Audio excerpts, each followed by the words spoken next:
नईम एक निकट्ठू लड़का था।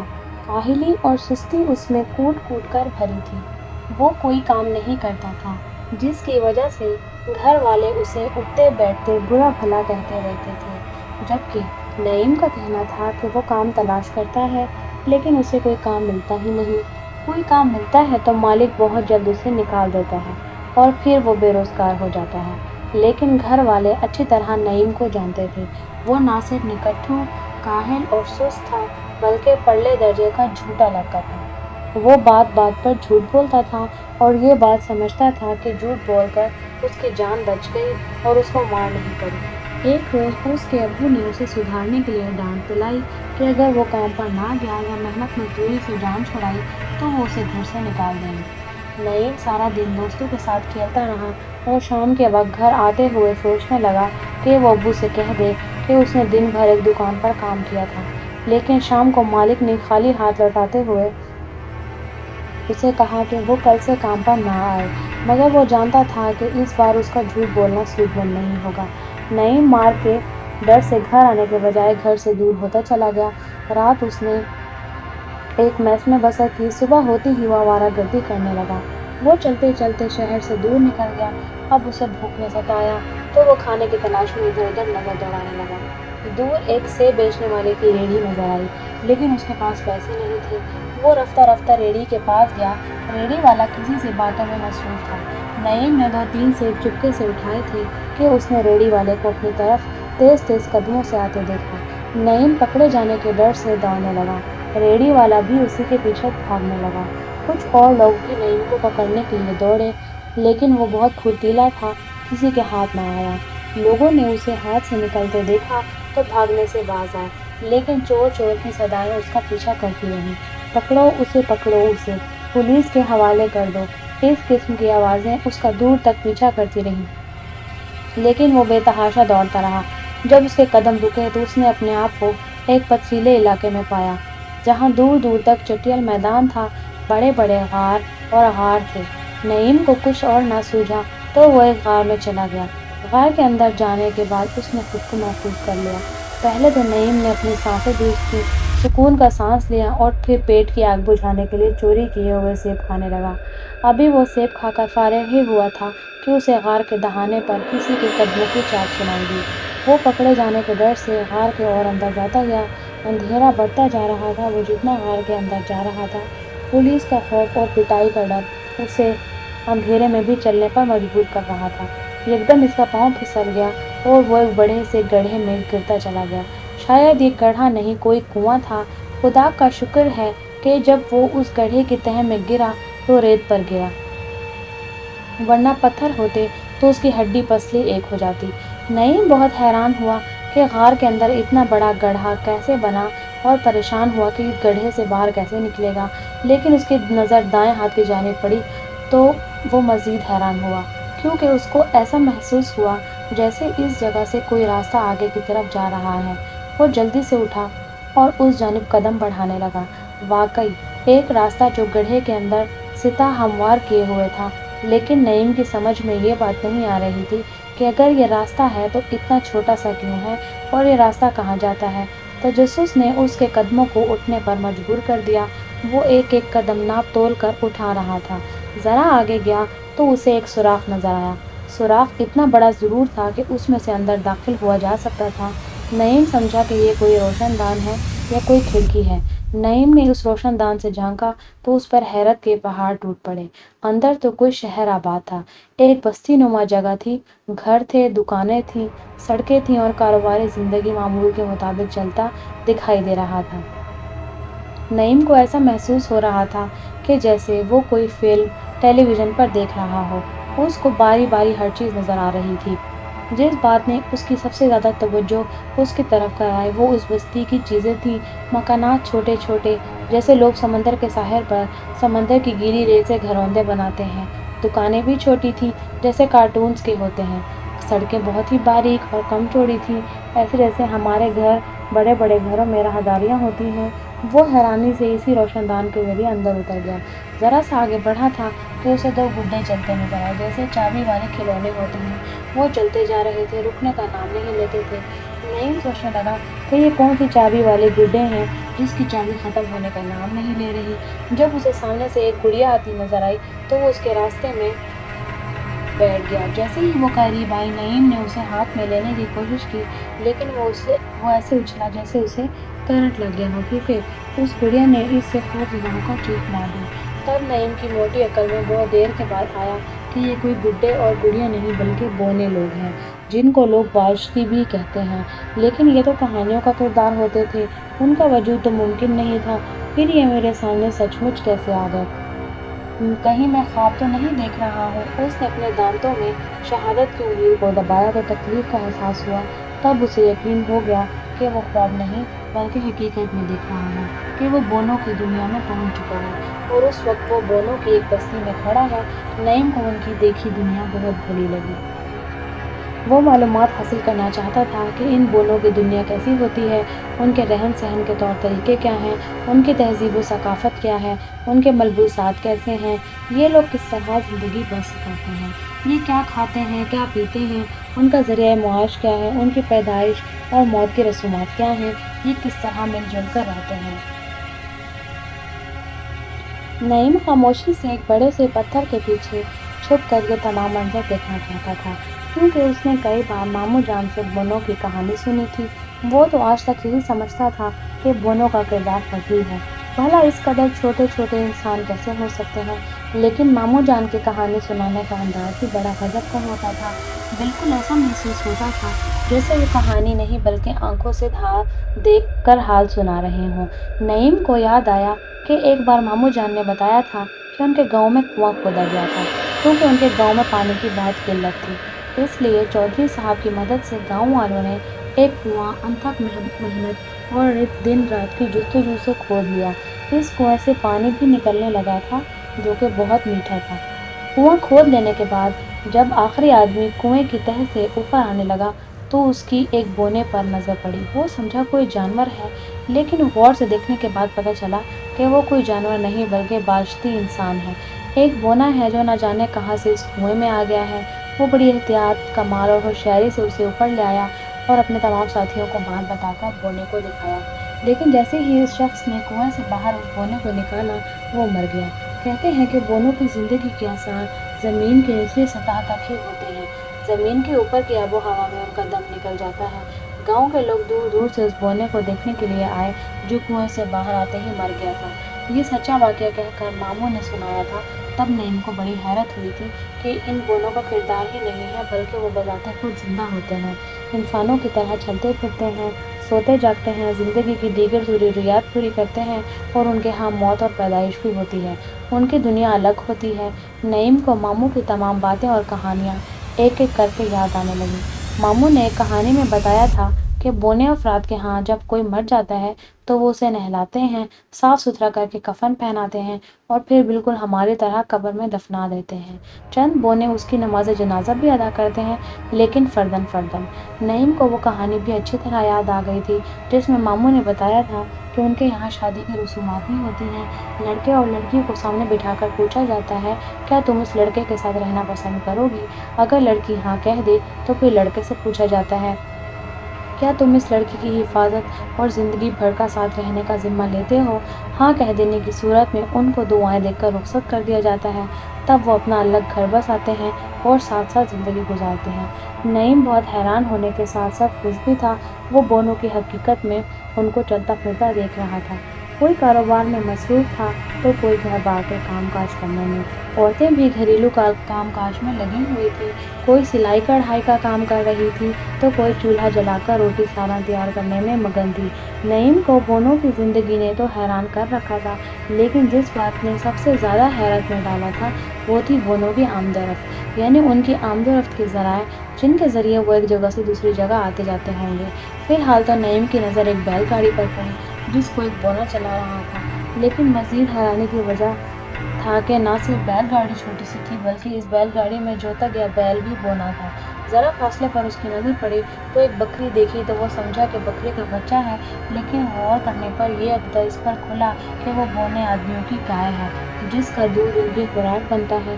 काफ़ी मनाज़िर देखते देखते शाम का वक्त हो चला। नईम ने महसूस किया कि सब बौने मग़रिब की तरफ जा रहे हैं। ये बात उसकी समझ में नहीं आई, जबकि घर तो मशरिक़, शुमाल और जुनूब की तरफ भी वाक़ई थे। यहाँ तक कि बौने शाम होने पर दुकानें बंद करके मग़रिब की जानिब चल पड़े। मग़रिब की तरफ सफ़र करने वालों में न सिर्फ मर्द, औरतें और बूढ़े शामिल थे, बल्कि नौजवान और बच्चे भी खुशो-खुर्रम उसी तरफ चले जा रहे थे। जब सड़क सुनसान हो गई तो नईम ने भी चंद कदम आगे बढ़ा। उसे बहुत दूर एक मैदान नज़र आया। इस मैदान में बहुत सारे खिलौने बिखरे पड़े थे। फिर यकदम उसे ख़याल आया कि ये खिलौने नहीं हैं, बल्कि वही बौने हैं जो इस बस्ती में रहते हैं, और सब इस मैदान में आकर जमा हो गए। नईम भी उसी मैदान की तरफ चल दिया। ये देखता है कि मैदान में ईद का समा है। हर बौना खुश दिखाई देता है। सब ने अच्छे अच्छे लिबास पहने हुए हैं। कुछ लोग मैदान के इतराफ़ में वाकई अपने घरों की छतों पर खड़े होकर मेला देख रहे थे, और कुछ लोग बैलगाड़ियों में बैठे थे। इस मेले में ख़ीमे भी नस्ब किए गए थे और दुकानें भी लगाई गई थीं। हुनरमंद बौने अपने हुनर का शाहकार तीर कमान, तलवारें, नेज़े और डंडे, लाठियाँ और दीगर औजार बनाकर लाए थे। इस मेले में ये तमाम चीज़ें फ़रोख्त के लिए लाई गई थीं। उस वक्त ख़रीदो फ़रोख्त का बाज़ार कायम था। नईम को बहुत अच्छा लग रहा था कि वो उम्र भर इन लोगों को ज़िंदगी बसर होते हुए देखता रहे। नईम ने देखा कि इन लोगों में प्यार, मोहब्बत और इत्तेहाद बहुत था। वो एक दूसरे से अखलाक से बोल रहे थे, इंतहाई मिलनसार थे, मोहब्बत के भूखे। किसी में भी लड़ाई झगड़े की खुदी नहीं थी। नफ़रत का निशान भी उनके दिलों में नहीं था। चोरी, झूठ, ग़ीबत, बहतान, इल्ज़ाम तराशी और मक्र फ़रेब से वो बिल्कुल आरी लोग थे। कारोबार में भी इंतहाई ईमानदार और पूरी नापतोल से काम ले रहे थे। हर शख्स मेहनत से काम कर रहा था, अपनी धुन में मगन और लगन का पक्का दिखाई देता था। नईम को इन बौने इंसानों की ज़िंदगी के ये पहलू बहुत पसंद आए। उसका दिल कोड़ने लगा कि एक फ़ालिश के इंसान किस कदर मुखलिस और पाकबाज़ हैं, जबकि 6-6 और 5-5 फुट के इंसान किस कदर धोखेबाज, लुटेरे, कातिल, सूदखोर, झगड़ालू, बेईमान, चुगलखोर और बदज़ुबान है। नईम अपनी ज़िंदगी से बेज़ार नज़र आने लगा। उसने दिल में दुआ की कि या अल्लाह, तुम मुझे भी बौना ही बना देता, ताकि उनके साथ अच्छी ज़िंदगी गुजारता, ताकि ख़तरों और गुनाहों से ज़िंदगी में बच जाता। बहरहाल अब ऐसा मुमकिन नहीं था। नईम की ख्यालात का सिलसिला उस वक्त टूटा कि जब उसकी नज़र एक बौने मदारी पर पड़ी, जो एक अजीब सी शक्ल वाले बौने के पेट पर रस्सी बांधकर करतब दिखा रहा था। उसकी हरकतों पर सबको हंसी भी आ रही थी और हैरत भी हो रही थी। मेला देखने आने वाले सभी बौने उस मदारी के गिर्द जमा होने लगे और उसके हाथ में रस्सी में बंधे बौने के करतब देखने लगे। ये शायद मदारी का बच्चा जम्हूरा था, जो इंतहाई हल्की फुल्की हरकतों और चेहरे के साथ साथ जिस्म की जुम्बिश से भी मज़ा पैदा कर रहा था। नईम का दिल भी उसकी हरकतों से बह रहा था। मदारी ने बच्चा जम्हूरा को हुक्म दिया कि वो नाच दिखाए। चुनाचा बच्चा जम्हूरा नाचने लगा। अब तो और भी मज़ा आने लगा। वो तिनके की तरह इधर उधर लड़खड़ाने लगा। उसके जिस्म में हड्डियाँ ही हड्डियाँ थीं, गोश्त का कहीं नामो निशान तक ना था। यही वजह थी कि उसके जिस्म में लचक ज़्यादा थी, जिसकी वजह से उसके जिस्म को थरथराने में आसानी पैदा हो रही थी। शायद वो अपने स्टाइल में डिस्को डांस कर रहा था। अभी मेला जारी था और सब अपने अपने कारोबार और खेल कूद में मसरूफ़ थे कि नईम की नज़र एक छोटे से बच्चे पर पड़ी, जो बैलगाड़ी पर बैठा मदारी और उसके बच्चे जम्हूरे का तमाशा देखकर हैरान हो रहा था। नईम को वो बच्चा बेहद प्यारा लगा। उसके दिल में बच्चों का प्यार जाग उठा। वाकई नईम को बच्चों से बहुत मोहब्बत थी। वो अक्सर गली में मोहल्ले के बच्चों को जमा कर लेता और उनको खेल खिलाता, यहाँ तक कि अपनी जेब खर्च से चीज़ें खरीदकर बच्चों में तकसीम कर देता था। वो खेल के दौरान भी बच्चों की हौसला अफजाई के लिए अपने हिस्से के पैसे खर्च कर देता था। किसी बच्चे की कोई हरकत पसंद आ जाती तो नईम उसे मिठाई दिला देता था। कोई बच्चा उसकी बात मान लेता था तो वो भी उसे इनाम के तौर पर 1 या 2 रुपए दे देता था। यही वजह थी कि इतना नन्हा मुन्ना सा एक उंगली के बराबर बच्चा देखकर नईम से रहा ना गया। वो दबे पाँव चलता हुआ उसके करीब पहुंचा और उसे आहिस्ते से हथेली पकड़कर हथेली पर बिठा लिया। हथेली को बुलंद करके नईम उस बच्चे को आंखों के सामने ले आया। नईम के चेहरे के तासुरात देखने वाले थे। شاید اتنی زیادہ خوشی اس کے چہرے سے پہلے عیاں نہیں ہوئی تھی۔ وہ فرتے جذبات میں سب کچھ بھول گیا کہ وہ اس وقت بونوں کی دنیا میں موجود ہے اور ایک میلے میں کھڑا ہے۔ وہ بھول گیا کہ بچہ ہتھیلی پڑھ لینے سے اس کے خلاف کوئی رد عمل بھی ہو سکتا ہے۔ اچانک اس کو اپنے پیروں کے اوپر دکھن کا احساس ہوا۔ اس کے پاؤں پر اس نے نظر ڈالی تو سکتے میں رہ گیا۔ تمام بونے اس کے ارد گرد جمع ہو گئے ہیں اور اس بونے بچے کی ماں نعیم کو غضبناک نظروں سے گھور رہی ہے۔ چند بونے مل کر اس کے پاؤں پر ڈنڈوں اور لاٹھیوں سے مار رہے ہیں۔ تب اسے خیال آیا کہ میں نے بچے کو پیار کرنے کے لیے اٹھایا تھا، شاید یہ لوگ سمجھیں کہ میں نے اسے اغوا کر کے لے جانا چاہتا ہوں۔ نعیم نے فوراً بچے کو 2 انگلیوں سے پکڑ کر زمین پر چھوڑ دیا۔ بچے سے جس قدر تیز بھاگا جا سکتا تھا وہ بھاگا اور اپنی ماں سے جا کر لپٹ گیا، جو ابھی تک غصے سے نعیم کو گھور رہی تھی۔ وہ لوگ آپس میں صلح کرنے لگے۔ اس سے پہلے ان میں نعیم کے خلاف کوئی سازش تیار ہوتی یا کوئی بدگمانی پیدا ہوتی، وہ وہاں سے کھسک لیا۔ اس کا دل تو نہیں چاہ رہا تھا، لیکن بادلِ ناخواستہ اسے وہاں سے بونوں کی حفاظت کے ڈر سے واپس آنا پڑا۔ نعیم واپسی پر خرامہ چلا جا رہا تھا کہ مزید کچھ دور تک وہ بونوں کی دنیا میں عجیب و غریب باتوں کو نوٹ کر سکے۔ اس نے وہاں پر چند درخت دیکھے جو شکل و صورت میں تو درختوں ہی کی طرح تھے، شجر کی طرح اس کے تنے بھی تھے، شاخیں لچکدار تھیں جن پر پھل پھول بھی لگے ہوئے تھے۔ کچھ درختوں کی شاخوں پر ثمر بھی آ رہا تھا، سرسبز و شاداب گھاس کے پلاٹ بھی تھے، شاخوں پر ہرے بھرے رنگ کے دیدہ زیب پتے بہت خوبصورت نظر آ رہے تھے۔ یوں تو درخت سبھی ہریالے نظر آ رہے تھے، لیکن وہی حیرت کی بات کہ بونوں کی دنیا میں ان کے قد کی طرح ان کی ہر شے چھوٹی تھی۔ جس گڑھے میں گر کر اسے بونوں کی دنیا کا راستہ ملا، وہ اس گڑھے کے دروازے کے قریب پہنچ چکا تھا۔ وہی روشن دان جس سے وہ اندر داخل ہوا تھا، اس نے غور کیا تو پتہ چلا کہ یہ کوئی روشن دان یا کھڑکی نہیں بلکہ بونوں کی دنیا کی بستی میں جانے کے لیے مین گیٹ ہے۔ نعیم کو ان کی بستی کے مین گیٹ تک پہنچ ہی پایا تھا کہ اچانک اس کے دماغ میں ایک خیال بجلی کی طرح کوندا۔ اس نے سوچا کہ میں نے ان بونوں کی زندگی اور رہن سہن کے طور طریقے دیکھ لیے ہیں، ان کی تہذیب و ثقافت تو جان لی ہے، ان کی آواز کس قدر بلند ہوتی ہے اور ان کا لہجہ پست و دھیما ہے یا پھر تیز و تلخ۔ یہ خیال آیا تو اس کو احساس محرومی ہونے لگا۔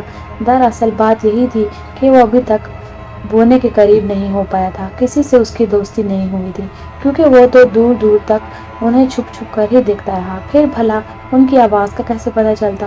ہاں، نعیم کو کچھ یاد آیا کہ جب اس نے بونے بچے کو اٹھا کر ہتھیلی پر رکھا تب وہ چیخ کر زاروں قدار رو رہا تھا، کیونکہ اس کے چہرے کے تاثرات اور منہ کھولنے کا انداز بتا رہا تھا کہ بچہ بلک بلک کر رو رہا ہے۔ لیکن حیرت کی بات یہ تھی کہ وہ اتنے قریب ہونے کے باوجود اسے بچے کے رونے کی آواز نہیں آ رہی تھی۔ کیا ان بونوں کے قد چھوٹے ہونے کے ساتھ ان کی آوازیں بھی مدھم ہوتی ہیں؟ یہ سوچتے ہی نعیم کا تجسس اور بڑھا۔ تو اس نے فیصلہ کر لیا کہ وہ ان کی آوازیں سن کر ہی واپس جائے گا، اور اگر ان کی گفتگو اور زبان میں ان کی سمجھ میں آئی تو وہ ان بونوں سے دوستی کر لے گا، چند دن ان کا مہمان رہے گا۔ نعیم ابھی اسی کشمکش میں تھا کہ اسے قریب ہی 2 بونے نظر آئے۔ وہ ان کے قریب بیٹھ گیا تو اپنی سماعت کی ان کی جانب ہوئی، لیکن وہ دونوں باتیں تو کر رہے تھے لیکن نعیم تک ان کی آواز نہیں پہنچ رہی تھی۔ اس نے بہت توجہ سے سنا لیکن آواز نہیں سنائی دے رہی تھی۔ وہ سوچنے لگا کہ اگر ان کے منہ سے شاید آواز نہ نکلتی ہو، فقط ان کے ہونٹ ہلتے ہوں اور یہ لوگ آپس میں ہونٹوں اور اشاروں سے ایک دوسرے کی گفتگو جان لیتے ہوں، یا یوں کہنا چاہیے کہ سمجھ لیتے ہوں۔ نعیم کو تجسس ابھی بھی قائم تھا۔ اس نے کوئی شرم محسوس نہ کی اور وہ وہیں زمین پر اس انداز سے لیٹ گیا کہ ان دونوں بونوں کے نزدیک ہو گیا۔ اب اس نے انتہائی توجہ سے ان کی آواز سننے کی کوشش کی۔ نعیم زمین پر لیٹا ایک مسخرہ لگ رہا تھا، لیکن اسے شرم و حیا اس لیے بھی نہیں آ رہی تھی کیونکہ اسے دیکھنے والا یا شرمندہ کرنے والا وہاں پر کوئی دوسرا انسان نہیں تھا۔ بھائی یہ کیا بلا ہے؟ ایک بونے نے دوسرے بونے کے کان میں سرگوشی گوشی کرتے ہوئے پوچھا۔ یقیناً یہ بونے ہی کی آواز تھی جو بمشکل نعیم کے کان سے ٹکرائی تھی۔ اس نے شکر ادا کیا کہ اسے اتنا تو پتہ چل گیا کہ بونے بھی اردو بولتے ہیں، لیکن ان کی اردو اتنی اعلیٰ نہیں تھی، بس عام سی بولی ہی، جسے لشکری زبان کہہ سکتے ہیں، جس میں بہت سے زبانوں کے الفاظ بھی ملے ہوئے ہوتے ہیں۔ بھائی جس طرح جن، بھوت، حیوان، چڑیل، پری، جانور اور پرندے چرندے ہوتے ہیں، اسی طرح دیو ہیکل جسامت رکھنے والوں میں انسان بھی ہوتے ہیں، جنہیں آدم ذات کہا جاتا ہے۔ یہ ہماری جان کے دشمن ہوتے ہیں، ہمیں دیکھتے ہی اٹھا لے جاتے ہیں اور اپنی دنیا میں پہنچا دیتے ہیں۔ ان کی دنیا شاید خلا میں واقع ہے، جہاں پر جاتے ہی ہمیں سانس لینے میں بہت دقت پیش آتی ہے، اور وہاں کی آب و ہوا میں ہمارا دم گھٹنے لگتا ہے، اور چند ساعتوں میں ہی ہمارا دم نکل جاتا ہے اور ہم مر جاتے ہیں۔ دوسرے بونے نے آدم ذات کے متعلق تفصیل سے بتاتے ہوئے اسے سمجھایا۔ ان کی باتیں سن کر اس کے چہرے پر خوف کی لہریں آنے جانے لگیں۔ کیا کہا؟ یہ لوگ ہمیں دیکھتے ہی اغوا کر کے اپنی دنیا میں لے جاتے ہیں، جہاں ہم چند ساعتوں میں ہی مر جاتے ہیں؟ دوسرے بونے نے حیرت سے اس کی باتیں دہرائی۔ ہاں، تم نے دیکھا نہیں کہ اس آدم زاد نے ہمارے بچے کو اٹھا کر اغوا کر لیا تھا؟ ہم اس پر اس ضرورت کا حملہ نہ کرتے تو یہ اسے اپنی دنیا میں اغوا کر کے لے جاتا اور اسے مار دیتا۔ اللہ ہمیں ان آدم زادوں کے شر سے بچائے۔ ایک بونے نے دعائیہ انداز میں جملے کو مکمل کرتے ہوئے نعیم کو نفرت بھری نظروں سے دیکھا، اور دوسرے بونے نے دل کی اتھاہ گہرائیوں سے آمین کہا۔ اب نعیم سے اس جگہ رکنا ممکن نہیں رہا۔ وہ ایک الوداعی نظر ڈال کر بونوں اور ان کی دنیا کو خدا حافظ کہہ کر اس روشن دان سے نکل آیا۔ بمشکل وہ گڑھے سے اوپر غار تک پہنچا اور اندھیرے میں چلتا ہوا غار سے باہر نکل گیا۔ اب اسے کسی کا ڈر نہیں تھا۔ وہ جلد از جلد گھر پہنچا اور اس نے اپنے غائب رہنے کی وجہ سب کو بتائی۔ اس نے بونوں کی زندگی اور ان کی بستی کی ایک ایک بات تفصیل سے بتائی، لیکن کسی ایک شخص نے یا کسی چھوٹے سے بچے نے بھی اس کی باتوں پر یقین کرنے سے انکار کر دیا، اور ان باتوں کو فقط ایک کہانی قرار دیا جو اس نے اپنے من سے گھڑ کر سنائی ہے، یا کسی نے اسے خواب سے تعبیر کیا کہ نعیم نے کوئی خواب دیکھا ہے۔ اس بار نعیم نے جی بھر کر قسمیں کھائیں کہ خدا کی قسم اس نے جو کچھ بتایا ہے یہ سب وہ اپنی جاگتی آنکھوں سے دیکھ کر آ رہا ہے، لیکن نعیم اس قدر جھوٹ بولتا تھا کہ اس کی سچی باتوں کو بھی جھوٹ جانا گیا اور اس کا مذاق اڑایا گیا۔ تب سے اس سے کم از کم یہ نصیحت ہو گئی کہ انسان کو مذاق میں بھی جھوٹ سے کام نہیں لینا چاہیے۔